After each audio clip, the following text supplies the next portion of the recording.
بسم اللہ الرحمن الرحیم۔ السلام علیکم ناظرین، میں باسط احمد خان آپ کو خوش آمدید کہتا ہوں ہمارے چینل سیکنگ ریئلٹی پہ۔ ناظرین، آج کا جو ہمارا عنوان ہے وہ ہے رشتہ ازدواج کی حقیقت، یا کہیے کہ شادی کی حقیقت۔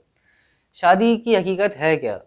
کیا شادی دو جسموں کا ملاپ ہے، دو روحوں کا ملاپ ہے، دو خاندانوں کا ملاپ ہے، یا اس سے بھی بڑھ کے اس کی کوئی حقیقت ہے؟ آئیے تھوڑا سا آپ کی جانب بڑھتے ہیں اور اپنی گفتگو کا آغاز کرتے ہیں۔ السلام علیکم سر جی۔ وعلیکم السلام۔ کیسے ہیں آپ؟ خیریت سے ہیں؟ اللہ کا شکر ہے۔ جی، جیسے جس طریقے سے میں نے ناظرین کو بتایا کہ شادی کے بہت سارے مطلب ہیں، لیکن اس سے بڑھ کے بھی اس کی کوئی حقیقت ہے کیا؟ بسم فرمائیے اللہ ماشاء الرحمن الرحیم۔ میرے نزدیک بہترین کلام قرآن پاک اور بہترین انسان رسول پاک صلی اللہ علیہ وسلم ہے۔ بے شک۔ باسط یہ ٹاپک پہ کافی وقت چاہیے ہوگا ہمیں اس پہ بات کرنے کے لیے، لیکن ہم آج کوشش کریں گے اس کا ایک بنیادی فلسفہ مختصر کر کے بیان کر دیں۔ اور یہ اکثر ہم سے سوالات بھی ہوتے ہیں، اور کافی سارے ہمارے شاگردان حضرات اور آ کے پوچھتے ہیں ہم سے، اور جب شادی کرنے جا رہے ہوتے ہیں تو پھر ہم ان کو کوشش کرتے ہیں کہ تنبیہ بھی کریں اور یہ تلقین بھی کریں کہ اس رشتے کی یا اس معاملے کی حقیقت کو سمجھیں۔ آپ نے اپنی انٹرو میں جیسا بھی فرمایا کہ کیا یہ دو جسموں کا ملاپ ہے، دو زندگیوں کا ملاپ ہے، دو روحوں کا ملاپ ہے، دو خاندانوں کا ملاپ ہے۔ اگر ہم اس کا معاشی رخ پہ بات کریں تو آپ کے سوالات بالکل صحیح ہیں۔ یہ ایسی چیز ہے کہ جب دو لوگ رشتہ ازدواج میں منسلک ہوتے ہیں، دو خاندان جڑتے ہیں، دو شخصیتیں جڑتی ہیں، دو زندگیاں جڑتی ہیں، اور ان سے نئی زندگیاں بھی آتی ہیں جب اولاد ہوتی ہے۔ لیکن اس کی جو آسمانی حقیقت ہے، جو ہم دیکھتے ہیں کہ آج کل کے دور میں میجورٹی میاں بیوی جو ہیں وہ اس چیز کا ادراک نہیں کر پا رہے، ہم اس چیز پہ روشنی ڈالنا چاہیں گے۔ وہ یہ کہ یہ دو روحوں کا ملاپ نہیں ہے۔ اگر آپ اس کو آسمان کے اوپر جا کے دیکھیں، یعنی کہ آپ عالمی روشنی میں دیکھیں، تو یہ دو روحوں کا ملاپ نہیں، یہ ایک روح کا واپس مل جانا ہے دنیا کے اندر۔ وہ ایک روح جو آسمانوں پر ایک تھی، لیکن جب دنیا میں بھیجی گئی تو الگ الگ کر دیے گئے۔ اور یہ فلسفہ ہمیں ہر مذہب کے اندر، ہر دین کے اندر ملتا ہے، چاہے وہ کرسچینٹی ہو، چاہے وہ جوڈائزم ہو، اور خاص کر اسلام، کیونکہ ہمارے یہاں پہ مسلمان لوگ زیادہ بستے ہیں، تو ہم اسلامک فلسفی کی بات کریں کہ حضرت آدم علیہ السلام کو اللہ نے بنایا، اور اس کے بعد انہی میں سے کچھ مٹی لی، کچھ کہتے ہیں پسلی لی، کچھ کہتے ہیں جی نور لیا۔ آپ وہ ایک استعارتاً جو بھی الفاظ استعمال ہوئے ہیں وہ ہم کر سکتے ہیں، لیکن مقصد سب کا ایک ہی، کانسیپٹ ایک ہی، کہ اسی ایک آدم میں سے ہی اللہ نے ایک پورشن نکالا نور کا، روح کا، اور ہوا یعنی کہ عورت ذات کو جو ہے تخلیق کیا۔ تو گویا وہ ایک ہی تھے اس وقت جب ان کو تخلیق کیا گیا۔ بعد میں وہ الگ ہو گئے جب ان کو الگ الگ کیا، جنت میں رکھا اور پھر دنیا میں بھیجا۔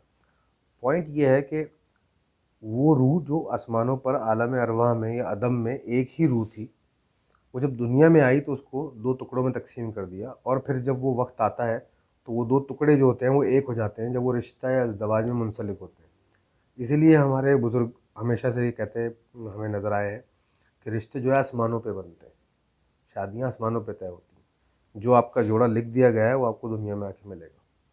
ہاں، اب اس میں جب ہم یہ فلسفہ بیان کرتے ہیں تو کافی سارے لوگ جو ہے اس پہ سوالات کر اٹھتے ہیں یا اختلاف کر بیٹھتے ہیں نادانی میں کہ جی جو لوگ ایک سے زیادہ رشتہ ازدواج میں منسلک ہوتے ہیں ان کے بارے میں کیا کہیں گے؟ تو ہم یہ کہیں گے کہ اگر کسی شخص کسی کی روح میں سے ایک ٹکڑا توڑ کے ایک ہوا بنائی اس کی، تو باقی لوگوں کے، کچھ لوگوں کے جو زیادہ ٹکڑے اللہ نے الگ کیے، لیکن دنیا میں آ کے انہوں نے ملنا ہے، کیونکہ جیسے ہم نے کہا رشتے تو آسمانوں پہ لکھے جاتے ہیں۔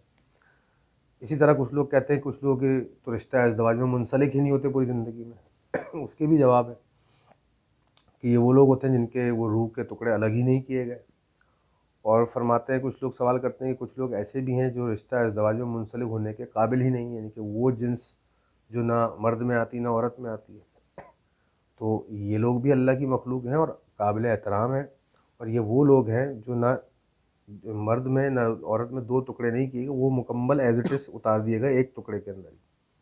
تو بہرحال یہ بہت ہی گہرا فلسفہ ہے جو اگر غور طلب ہے اور سمجھا جائے، اس پہ ویسٹ میں بھی لکھا گیا ہے اور اسلامک صوفیزم میں بھی بہت کم لکھا گیا ہے، اس پہ روشنی نہیں ڈالی لوگوں نے۔ رشتہ ازدواج جو ہے اپنے اس بیٹر ہاف، کیوں کہتے ہیں ہم کہ اگر آپ کی بیوی ہوتی ہے، آپ کا شوہر ہوتا ہے، وہ آپ کا بیٹر ہاف ہوتا ہے۔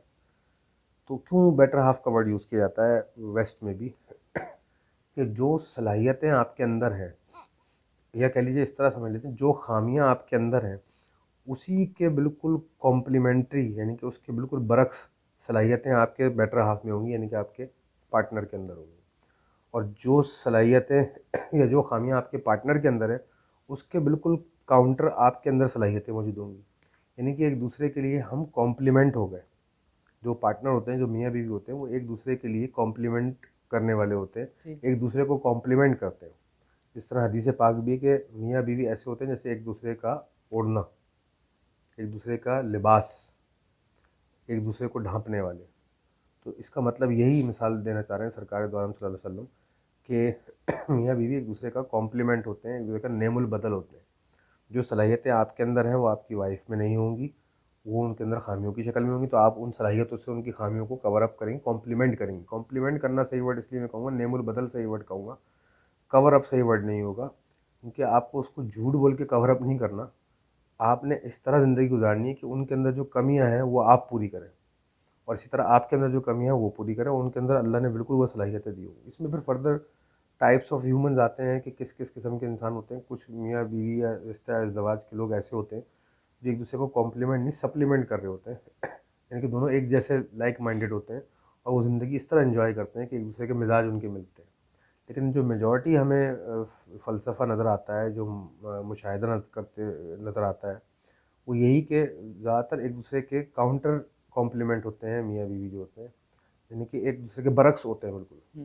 اکثر ہم نے سنا ہے، آپ نے بھی سنا ہوگا کہ میاں بیوی ہمیشہ ایک دوسرے کے الٹ ہوتے ہیں تو زیادہ شادی چلتی ہے، اور یہ وہ حکمتیں ہیں جو بزرگوں نے ہمارے سنی، اللہ کے نیک بندوں سے سنی، ان کی صحبت میں سیکھی اور آگے اپنی جنریشنز تک پاس آن کی۔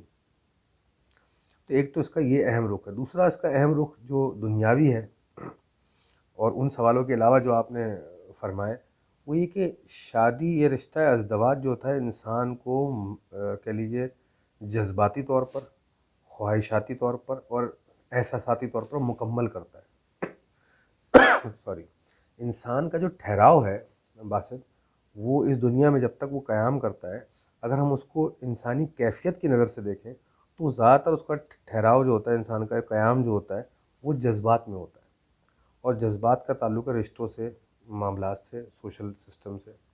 تو شادی ایک ایسا اللہ تعالیٰ نے جو بنانے والے نے نظام بنایا، اس کے اندر ایک ایسا پوائنٹ رکھا ہے، ایسا ایکٹ یا ایونٹ رکھا ہے جس سے اس دنیا کے اندر سوشل معاملات بھی چلتے ہیں، ساری نسل انسانی بھی چلتی ہے، انسان کے اندر ٹھہراؤ بھی آتا ہے، اس کے جذبات، خواہشات، احساسات کی تکمیل بھی ہوتی ہے، اور انسان کو اس دنیا میں رہنے کا مقصد بھی بظاہر نظر آتا ہے کہ اس اپنی فیملی کو سرو کرنا ہے، ذریعہ معاش سے کمانا ہے، روزی کمانی ہے۔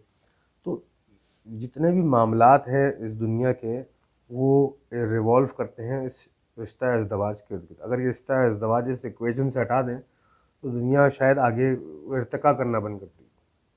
اچھا، اور اس رشتہ ازدواج کی جو پیوٹ ہے، جو اس رشتہ ازدواج کو کہہ لیجیے ہولڈ کرتی ہے اس دنیا میں جو شخصیت، وہ عورت ذات ہے، صنف نازک ہے۔ اس لیے صنف نازک کو حسن کائنات بھی کہا گیا، اور اس کے دم سے دنیا ہے یہ بھی کہا گیا۔ لیکن ہمارے یہاں معاشرے میں لوگ چیزوں کو لے کر بڑا نیگیٹو مائنڈ سیٹ بنا لیتے ہیں کہ اس سے تو عورت کی اہمیت ظاہر ہو رہی ہے اور مرد فالتو ہے، اور مرد کی اہمیت ہے، اور نہیں، ایسا نہیں ہے۔ اللہ تعالیٰ کا ایک نظام ہے، اور ہر نظام میں ہر چیز اپنی جگہ ایک اہمیت رکھتی ہے۔ اگر آپ دنیا سے صرف ہوا کو نکال دیں تو آپ سروائیو نہیں کر سکتے۔ آپ بولیں جی ہوا بہت امپورٹنٹ ہے، تو پانی کو نکال دیں تو پھر بھی سروائیو نہیں کر سکتے آپ بولیں ہوا اور پانی دونوں امپورٹنٹ ہیں، زمین کو نکال دیں تب بھی سروائیو نہیں کریں گے۔ آپ صرف ایک پوری اس ایکو سسٹم میں سے شہد کی مکھی کو نکال دیں تو چند ہزار سال یا چند سو سال میں انسان ہی ختم ہو جائیں گے شہد کی مکھی ہٹا دینے سے، جو کہ بظاہر مکھی ایک بڑی غیر اہم چیز نظر آتی ہے۔ تو اس چیز کو ہمیں سمجھنا چاہیے۔ تو رشتہ ازدواج کے ارد گرد پورا نظام جو ہے وہ تانے بانے اس کے بنے ہوئے ہیں، کیونکہ جیسے آپ رشتہ ازدواج میں جاتے ہیں تو آپ کا رشتے بننا شروع ہوتے ہیں۔ پہلا رشتہ بیوی کا ہوتا ہے، پھر اولاد کا ہوتا ہے، ساس سسر کا بنتا ہے، ماں باپ، آپ کی وائف کا آپ کے والدین سے رشتہ بنتا ہے، ان کے رشتہ داروں سے، آپ کے رشتہ داروں سے ملنا جلنا ہوتا ہے، رسم و رواج، جو بھی آپ کے رسم و رواج ہیں کلچر کے اندر ہے، چاہے وہ دینی ہے، خاص کر دینی جو معاملات ہیں، ان سے جو ہے انسانی سوشل نظام جو ہے وہ تکوین پاتا ہے، اور کیونکہ انسانی سوشل نظام چلتا ہے تو اس سے پھر انسانی ارتقاء ہوتا ہے۔ اب یہ ایک بات الگ قابل بحث ہے کہ جو انسانی سوشل نظام جس کو ہم کہہ رہے ہیں ارتقاء ہوتا ہے، اس میں وہ رسم و رواج جو انسان کو تکلیف پہنچا رہی ہے، نقصان پہنچا رہی ہے، وہ ظاہر بات ہے قابل قبول نہیں ہونی چاہیے، لیکن ہمارے معاشرے میں ہے بہت ساری. تو ایک الگ بحث ہے کہ وہ رسم و رواج ہونی چاہیے یا نہیں ہونی چاہیے. بہرحال رشتہ ازدواج کی اہمیت اپنی جگہ ہے، اور آج کل کے نوجوان جو خاص کر ہم سے اکثر سوال کرتے ہیں، ان کے لیے ہم یہ پیغام دینا چاہیں گے کہ اس خوبصورت اور اخلاقی رشتے سے آنکھیں نہ چرائیں اور بھاگے نہیں. صحیح وقت پہ جب اللہ نے آپ کے نصیب میں لکھی ہو، اور اگر لکھی ہے تو آپ رشتہ ازدواج میں منسلک ہوں، اور اپنے آپ کو ایک ذمہ دار انسان بن کے اللہ کی بندگی میں آ کے اور اس دنیا میں وقت گزار کے جائیے. یہی مرد ہونے کی، یہی باشعور انسان ہونے کی، یہی ایک سینسیبل اور ایک اللہ کے بندے ہونے کی نشانی ہے کہ اللہ نے جو نظام بنایا اس نظام کو آپ اس طریقے سے، اس نظام پر اس طریقے سے چلیں جس طرح اللہ پاک چاہتا ہے. تو بات صحیح ہے. ہم نے شادی اور رشتہ ازدواج کو لے کر جو اپنے ذہن میں خرافات یا مغلسات بھر لی ہیں، تو اس کے رزلٹ کے ذمہ دار بھی ہم خود ہیں، اور اس کا نقصان بھی ہم خود اٹھا رہے ہیں.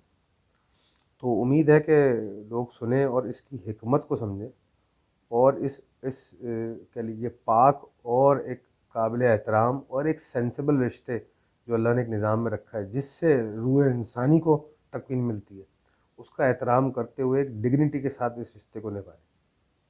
اس کے پیچھے مطلب حسد، ایگو، انا، ان چیزوں کے اوپر رکھ کے جب یہ رشتے بنے تو وہ پھر تباہ کن ہوتے ہیں انسان کے. بالکل تو امید ہے لوگوں کو اس سے مستفید ہوں لوگ.